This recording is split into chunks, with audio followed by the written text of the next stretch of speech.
Magandang araw mga boss, dito na tayo sa part 2 na ang problema, kailangan mong bombahin itong brake pedal niya para tumigil itong sasakyan. Hindi kasi ito makuha sa isang tapak lang, kailangan bombahin mo pa itong brake pedal niya para tumigil. Dahil sa malinis na itong brake master assembly ni customer at napatuyo na rin yan, binalawan ko pa rin yan ng brake fluid. Para sigurado na kung may natira pang tubig dyan, mawas out siya. At higit sa lahat, bago nyo ilagay yung repair kit dito sa loob ng brake cylinder, kailangan basayan ng brake fluid. Kung makikita nyo mga boss, binasa ko na itong repair kit niya ng fluid. Pero bago yun, ipakita ko muna sa inyo kung paano ang function nitong stopper bolt niya. Pag inilagay mo yan dito sa brake master assembly, palitan ko itong washer. Ito kasing bagong repair kit, may kasama na yung bagong washer. Ayan na mga boss, ayan yung ilalagay ko. Tapos dito nakapwesto yan sa brake master cylinder. Diyan sa mga boss, ipapasok mo siya dyan.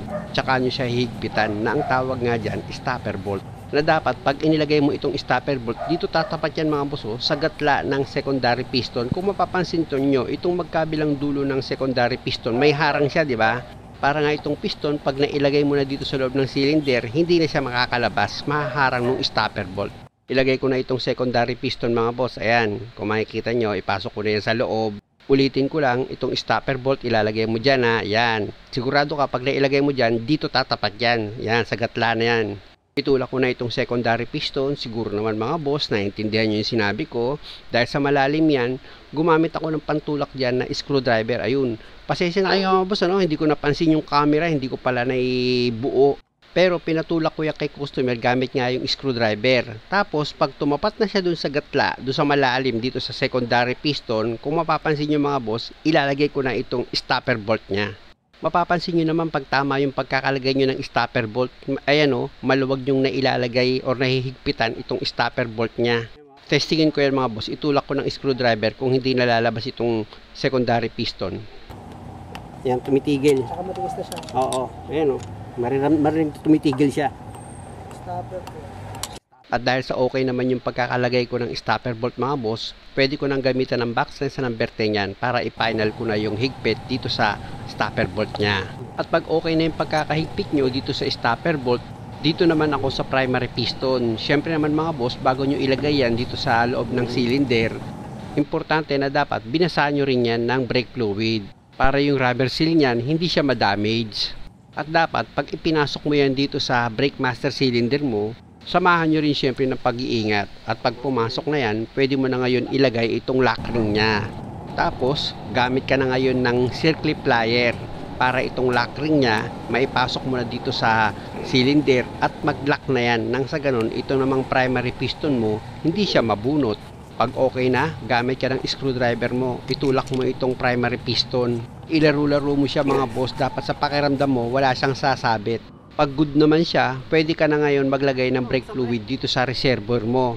Dahil nga sa ang susunod kong gagawin dyan, gamit yung screwdriver, bobombahin ko itong primary piston. Ayan itutulak-tulak ko ng screwdriver yan mga boss, para yung hangin dito sa loob ng cylinder, matanggal siya. Mapapansin nyo mga boss na kapag wala ng hangin dito sa loob ng master cylinder nyo, yung fluid nyan nandito na sa bukana. Ayan mga boss, nakita nyo diba? Nasa bukana na yung fluid.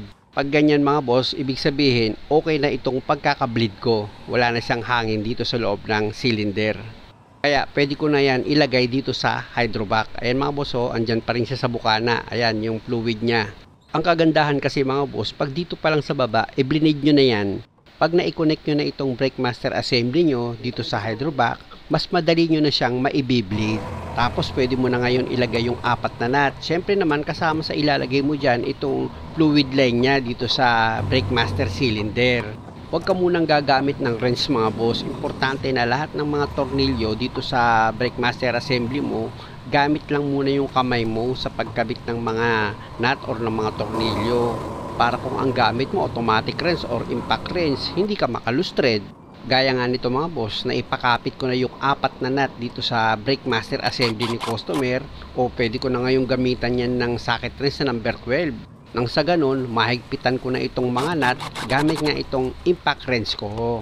Meron kasing gumagawa mga boss, yung nut ilalagay dito sa socket wrench, tapos itatapat niya dito sa bolt, tsaka niya ngayon hihigpitan gamit itong impact wrench. Pag hindi nakasentro, patay, loose thread ang tornilyo, di ba? Kaya nga lagi kong paalala, ipakapit nyo muna yung tornilyo para sigurado kayo na hindi kayo makalustred pag nag-final na kayo ng higpit. At higit sa lahat mga boss, mag-recheck kayo kung impact wrench ang ginagamit nyong panghigpit. Pati yung dalawang fluid line dito sa cylinder mga boss, kung makikita nyo, hinigpitan ko na rin yan. Tapos pwede ko na ngayon ilagay yung battery para mapa-start namin itong sasakyan. Ito kasi yung mahirap dito mga boss, kailangan pang tanggalin itong battery niya para pag tinanggal mo itong brake master assembly niya, hindi ka mahirapan. Sa bagay, madali lang naman magtanggal ng battery. Siguraduhin mo lang yung wire dito sa positive terminal na tinanggal mo at sa negative, dapat matandaan mo siya. At maibalik mo rin yan ng maayos sa dati niyang position. At yung bolt and nut dito sa terminal ng battery, siguraduhin yung maayos yung pagkakahigpit nyo. Tapos yung socket wire sensor ng master cylinder mga boss, huwag nyong kalimutang i-connect yan. At dahil nga sa okay na ito mga boss, pwede ko nang i-final yung pagbi-bleed. Pa-start ko na itong makina.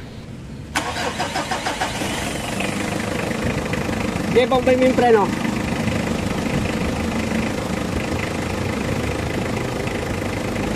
Okay mo lang.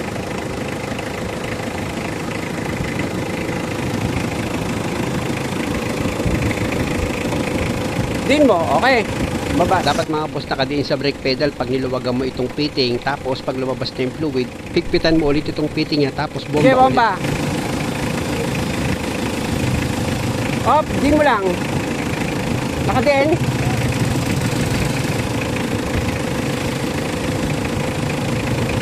At pag buo na yung fluid na lumalabas dito sa fitting mga boss, pwede na yan.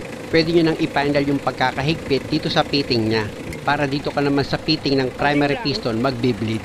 Ipapabomba mo ulit yung brake pedal after ng ilang segundo, ipapadiin mo lang yan naka-steady, tsaka mo ngayon luluwagan itong banjo bolt para lumabas yung hangin dito sa brake master cylinder. Nakita nyo mga boss, ang lakas nung labas ng brake fluid nya, ibig sabihin okay na itong brake master assembly ni customer. Repair kit lang talaga yung problema dyan. Ang magiging problema ko na lang dito, yung brake pedal kung walang problema dito sa hydrovac. Kasi pag walang problema sa hydrovac, magiging normal na yung taas ng brake pedal. Ibig kong sabihin, hindi na masyadong malalim at hindi na siya ganun kalambot. Pero ibibleed ko pa ito ng isang beses mga boss para sigurado tayo na wala ng hangin dito sa master cylinder nya. Luwagan ko ulit itong banjo bolt nya. Nakita nyo mga boss, nung nirelease ko yung fluid, ang lakas na ng pressure nya. Ibig sabihin, okay na itong brake master cylinder ni customer. At dahil sa okay na ito mga boss, mag-road test na kami ni customer. Siya nga pala, huwag nyo kalimutan magsali ng fluid dito sa fluid reservoir nya bago kayo mag-road test. Sa pag-road test na gagawin namin mga boss, para malaman namin kung di bomba pa yung brake pedal nito. Road test natin. Lakas na no? Marami pa mga kalikutin dyan. Kaliwa. Kaya lang, sobrang lambot niya kasi nga may diferensya hydrovac.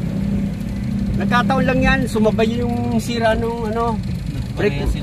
Nagkasabay. Nagkasabay. Pero mas malakas ngayon niya kasi yung goma niya okay na eh. Ano pang mga ano nito, boss? Ayun, yung ginawa, ulitin ko yung ginawa na sa likod. Kasi yung handbrake mo, taas eh. Oo nga, dito. Oo. Oh, cambio. Nagka-cambio ah. Marunong mag-drive? Oo, marunong. Sinusubukan ko lang. Oh, preno mo nga. Oh.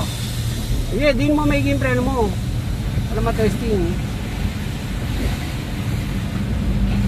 Pero talagang palit ka pa na hydrovac ah.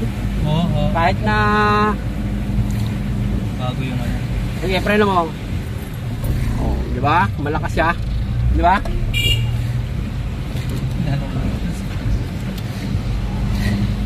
Pwede na ba rito? Pwede dyan.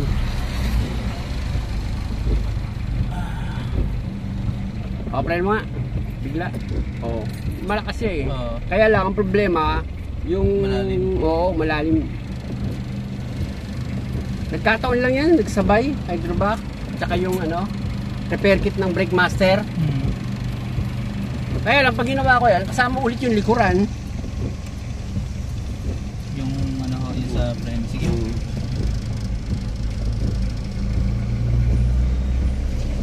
Kailan susunod yung schedule, sir?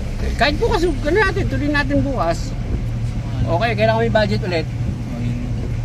Alam ko naman yun eh, hindi kita eh. Si customer kasi mga boss, wala talaga siyang budget na dala. Ang problema, di bomba itong preno niya, nakakatakot, baka makabangga siya. Kaya nga sabi ko, dapat kahit itong repair kit lang dito sa brake master niya, mapalitan. Pero dyan naman, di ka nakakabahan kasi wala nang singaw eh. Ha? Oo, kumakagat na ko yung preno eh. Di ba kanina? Dati, dalawang bomba eh. Di ba, binobomba mo pa dati, di ba? O ngayon, hindi mo na siya binobomba ngayon, kaya lang ang problema, Malalim mo. kung malalim siya. Importante pa rin siyempre palitan yung hydrovac.